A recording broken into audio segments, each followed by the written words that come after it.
გამოკითხვაში Apple თუ Samsung-ი, უდაოდ Apple ლიდერობს. და ყველას დიდი მადლობა, ვინც მიიღეთ ჩემს გამოკითხვაში მონაწილეობა. ხო და დაგკვირდით, რომ მე ჩემ აზრს გაგიზიარებდით და ეხლა გეტყვით ჩემ აზრს.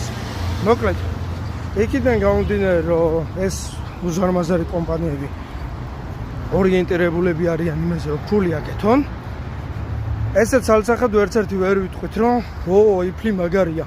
ან Samsung-ის სასწაულია. რა თქმა უნდა, ორივე ძალიან კარგია. Apple-ის შემთხვევაში მინდა გითხრათ, რომ ჯერ კიდევ Samsung-ი ამზადებს Apple-ის ეკრანებს. ამიტომ ტექნოლოგია მაინც რაღაცები Samsung-ია. შიდა სქემაზეც კი რაღაცეები Samsung-ის ტექნოლოგიებია.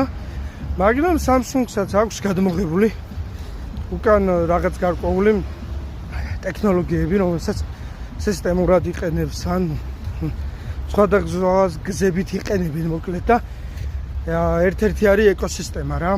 მაგრამ Samsung-ს ამ მიმართულებით ბევრად უფრო ფართო არჩევანი აქვს, იმიტომ რომ ეკოსისტემა მარტო პლანშეტით, ლეპტოპით და ყურსასმენებით არ არის რა, შემოსაზღვრული.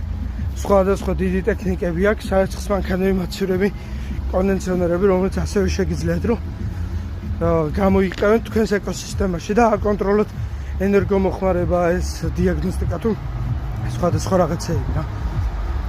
ამიტომ ესეც ალცახად ვერცერთზე ვერ ვიტყვით, რომ ძალიან მაგრები არიან. ეგ სუნთლად არის კომფორტის ამბავი. რაც შეეხება დაცულობას, ამაზე გაკეთდა აქცენტი, რომ უფრო დაცულიაო Apple-ო. ეგრეც არ არის რეალურად რა. არის რაღაცეები დაცულია, მაგრამ არა სრულფასოვნად. ამიტომ ვერ ვიტყვით ესეც ალცახად, რომ დაცულია და რაღაც. დღესდღეობით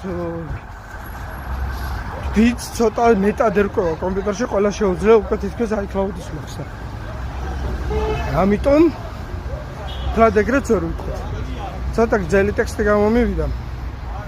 ამიტომ გეტყვით, რომ ფერები იქნება ეს განსხვავებული, ცოტა დიზაინი იქნება თუ რაც იქნება, ყველაფერი აბსოლუტურად არის ერთმანეთთან დამოკიდებულებაში მიღებული.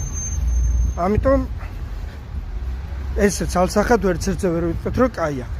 არ დაგავიწყდეს ჩემი არქის გამოწერა, ეს ვიდეოც მოიწონე. მე მექნება мотивация, რომ მეტად უფრო კარგი ვიდეოები გადავიღო და უფრო ხარისხიანად გავაკეთო ყველაფერი.